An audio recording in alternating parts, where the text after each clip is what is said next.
From the title, you already know exactly what this video is about. That's why you clicked on it, right? And it's true, my sister is a model. Me, I'm just a normal-looking girl. Before you start scrolling through Instagram trying to figure out exactly who my gorgeous sister is, let me save you some time. I'm changing names and some small details to protect our privacy. Other than that, this story is completely true. In fact, if I wrote an autobiography, I'd probably have the same title as this video. So, now that we've gotten all the technical stuff out of the way, let me introduce myself. Hi, my name's Josie, and welcome to my world. My story began when I was born, literally. People usually say that as a joke, but really, it did begin when I was born. You know when people see a newborn baby and try to say that she's precious, adorable, looks just like her dad and all that stuff, when really she looks like an angry pink monkey? That was me. I've seen the photos. All wrinkled with a pointy head that was just a little too big for my body. Weird dark hair with a bald spot on top. Bright red from crying and looking like a skinny little rabbit because I was really premature. Unfortunately, things didn't get any better as I got older.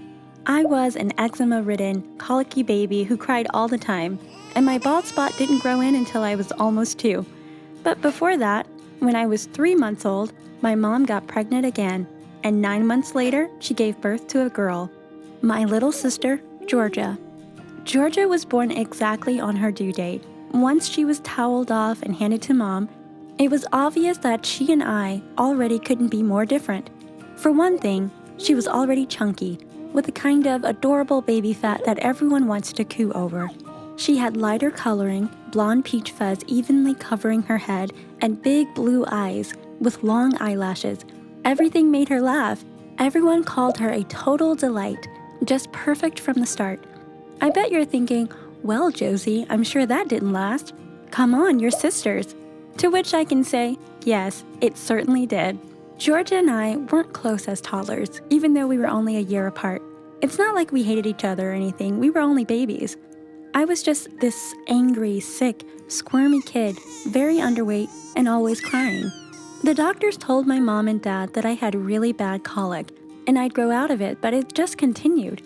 Finally, when I was 3 years old and able to describe that I had a sore tummy after eating, I went through a ton of tests and was diagnosed with celiac disease. If you don't know what that is, it's a chronic inflammatory disease where you basically have a horrible allergic reaction to gluten, which affects your stomach and causes a lot of pain and weight loss. So, there you have it. I wasn't just an angry, awful child. Once I started avoiding gluten, things got better, and I had the energy to play. Georgia and I became really close really quickly after that. I'd dress her up in fairy wings and a crown and parade her around the house in my toy wagon, yelling, "Here comes the princess!" I went from not having the energy to care about anything to absolutely adoring my little sister. It was easy. Everyone loved Georgia. She was sweet, funny, and friendly. Even when she was little, she was patient and nice to everyone. Spoiler alert, if you clicked on this story to see me resenting her for being so pretty, you'll be disappointed. It isn't her fault she got the good genes.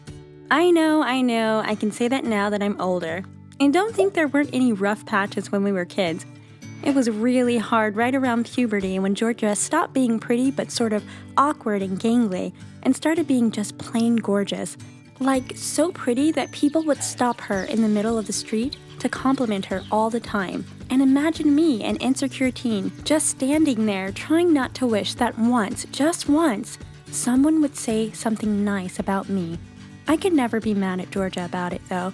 When I did get angry, I just felt angry at the universe for not giving me straight teeth, cute freckles, and a jawline that could cut glass. I'm definitely not ugly. Not that it matters. I'm just normal looking, especially in comparison to my sister. High school was wild. I'll tell you that right now.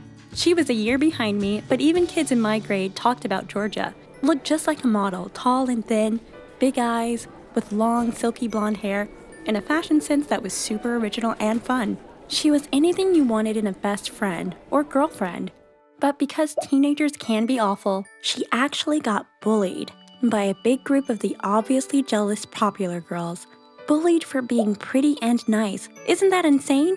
Like I said earlier, Georgia was always determined to be nice to everyone, and that included her bullies. But sometimes, after school, She'd come up to me asking for a hug, and when she pulled away, I could see tears running down her face.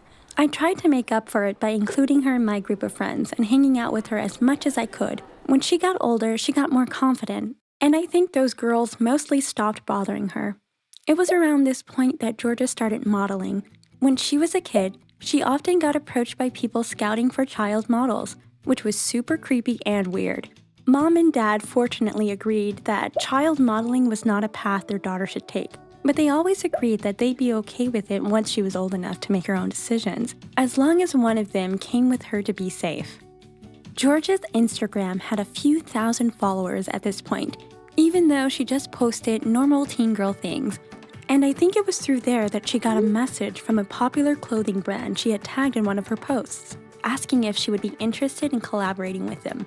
She showed me the message. "Josie, what do you think?" I could tell she was anxious.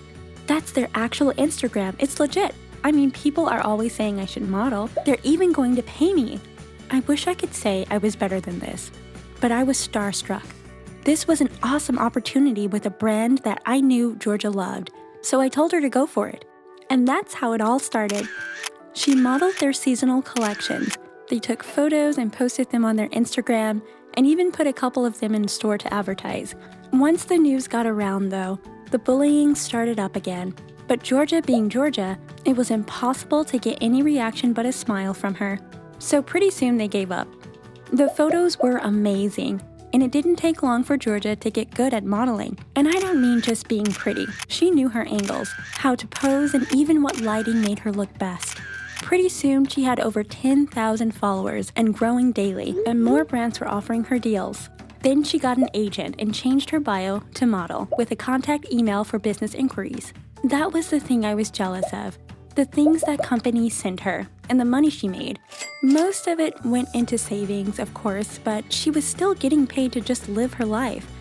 I worked at a local movie theater for minimum wage, but would I trade places? Oh God, no. There's one thing I couldn't handle. All the attention. Constantly. I am the biggest introvert you've ever met, and I need to recharge for hours after just hanging out with friends for a while. Georgia is great with people and her job relies on it, but I just couldn't do it. Everything truly changed when I went away to college. Georgia still had a year of high school left, and I was moving to a different city.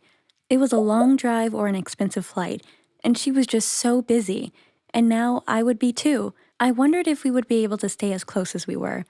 The week before I was set to go, she pulled me aside. "I've been offered a sponsored trip to Bali for 5 days," she said. "I totally get if you're busy with packing for college, but I was wondering if you wanted to come with me before you go." Needless to say, college packing could wait. I spent 5 days on the beach with Georgia. She had photo shoots and an endless line of tiny bikinis, and I drank out of a coconut with a straw in the shade while we both sang along to her photo shoot hype playlist. I was a pro at being her companion on bikini photo shoots. She'd even modeled Victoria's Secret swimwear before. People are always surprised when I tell them that story. I think a lot of the time they expect her to be a villain, the evil, beautiful sister. I guess that does happen sometimes, but mostly it's a stereotype. Like the evil stepmother, most of them aren't like that. But Bali couldn't last forever. We had to fly home, and 2 days later, I moved out for good. College is going well. I'm studying marine biology and I've made a lot of friends, but I do really miss my family. I was silly to worry about me and Georgia growing apart. No matter how many shoots and PR meetings and personal training sessions she has going on, she always finds time for a quick FaceTime or Snapchat. I think being apart has made us closer because we have way less of those stupid sibling arguments, and it makes us miss each other and appreciate what we have. I know it's cheesy, but it's true, and I'm sure a lot of you guys at college can relate to that. Georgia turns 18 in a couple of months, and she said she's thinking about applying to become a Victoria's Secret angel at their next intake. I know she has a good chance. I mean, she's already modeled their swimwear, and she has made a lot of waves in the modeling world. They say any publicity is good publicity, but so far, all of Georgia's publicity is good publicity. She's been really careful with her image and building her brand to represent exactly what she wants it to. Still, the idea of her being famous worldwide is weird to me. I guess I'm fine with it, as long as I can keep out of the spotlight. Well, there you have it. I'm in college and having the time of my life, and my sister is hopefully about to watch her career take off. I guess we still have time to start hating each other. Maybe I'll make a part 2 to this video if that happens. Just kidding. But if Georgia does make it as a model, maybe I could see if she'd be interested in telling her story on this channel as well. I think it could be good for people to see that models are still human underneath, no matter how pretty they may be. Let me know in the comments if you'd be interested in seeing Georgia's side of the story. Actually, while we're on that subject, if you guys have siblings who are super different to you, let me know all about it down below. Do you guys fight or do you get along like me and Georgia? I'll make sure to read all your comments. Thanks so much for watching, and don't forget to like and subscribe. Hey guys, it's Sarah here from My Crazy Story. Thanks for watching this episode. Before you go, please hit the like button and subscribe so you never miss a new video. Oh, and if you haven't watched them yet, check out these other episodes that are trending right now. Thanks a lot and see you guys next time.